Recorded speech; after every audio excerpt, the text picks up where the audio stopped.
Hi everybody, so in this video, we're going to be talking about everything that you need to do leading up to closing on your asset.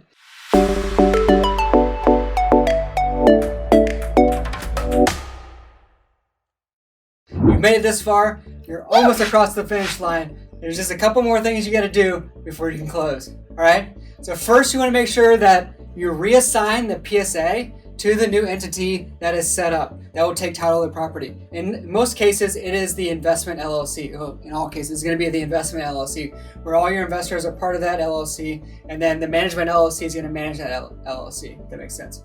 With that, then you want to make sure that you also add a consent resolution minutes to the operating agreement to allow one signatory on all the closing documents. You want to do this for both the investment and the management LLCs. This really streamlines the process of closing because you only have one person that's required to sign. You also want to make sure that you send the operating agreements to title so that they know what signatures to put on the closing documents, right? You also want to gather all the invoices for soft costs leading to closing and send them to the lender or the title company in order to add those to the closing statement. So if there's some fees that the management LLC is charging the investment LLC, such as acquisition fees or due diligence fees and things like that, make sure you write an invoice for management company to the investment company, and then make sure that that is included on the closing docs, so it's a very clean, straightforward closing statement. Next, you want to make sure that you create a first 90-day plan and have a meeting to go over that plan with your property management company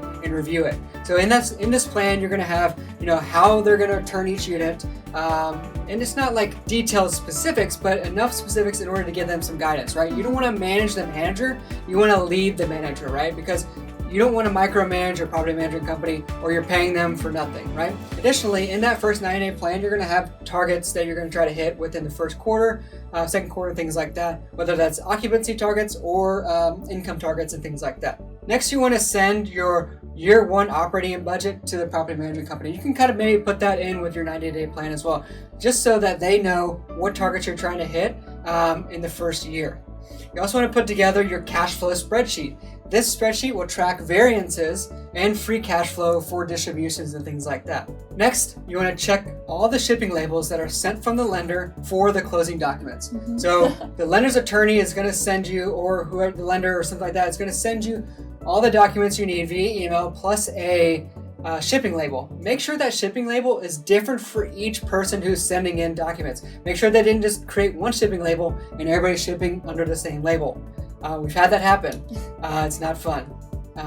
Everybody has the same tracking, right? And so anyways, with that, you want to make sure that when you ship off those things, that you follow up with the recipient. Don't just check the tracking online to see if it's arrived. Make sure you follow up with a specific recipient to ensure that document has arrived with them. And like I said, do not rely on what the tracking system says. Our total closing costs ended up being right around 3.5% of the purchase price. That is specific to our market. However, that could give you a general idea of where you should be at in closing cost. And you'll figure that out in your underwriting, and you'll figure it out for your specific submarket, but that's kind of where ours ended up being. You also want to perform a final walkthrough to view all the vacant units that are available and to ensure the personal property that it's supposed to convey is actually in place and ready to convey with the property when you close. And you can also have a conversation with current employees on the property, whether that's maintenance or an on-site manager and things like that, to see if they actually wanted to stay with the property, just move under the new management company if you're switching management companies. You also want to have your property management company set up an operations account and a security deposit account. So now you have 4 accounts, right? So you have 2 from your property management company, you have 1 for operations, 1 for your security deposits, and then you have an account for your management LLC and your investment LLC. So you have 4 bank accounts for each property. It can be overwhelming, but trust me, it's very streamlined, and that is the cleanest way to account for everything. And then next, you want to make sure that you input all the Class A and Class B members into the operating agreement for the investment LLC and also for the management LLC operating agreement as well. Then you'll get a commitment letter from the lender. You want to make sure you sign that and then send in a good faith deposit at the time of rate lock if that's required. Yeah, and so with the Class B members, they will have to sign another subscription agreement. It will be the amount that they contributed to the Class B members section. So it is different from what they contributed as a Class A member. Okay, so if closing is extended, you're going to need to have an addendum to the PSA signed by both parties to have additional earnest money sent.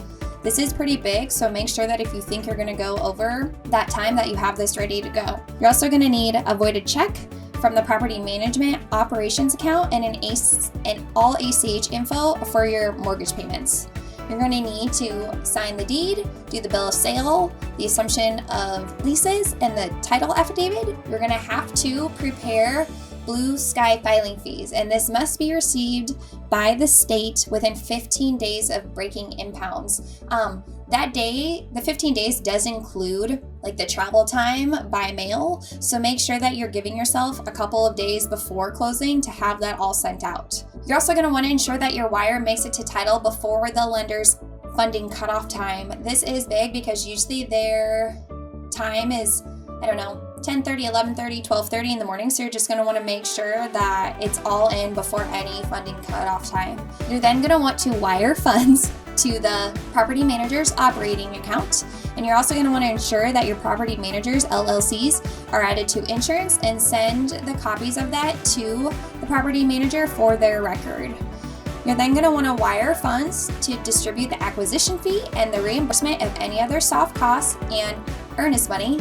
And then after closing, you're going to want to send out personalized thank you videos and cards and gifts to each investor just to show that how much you do truly care about them. They are a huge part of this entire journey, so you're going to want to make sure you thank them. Absolutely. And that wraps up everything that we have on our checklist for everything you need to do leading up to closing.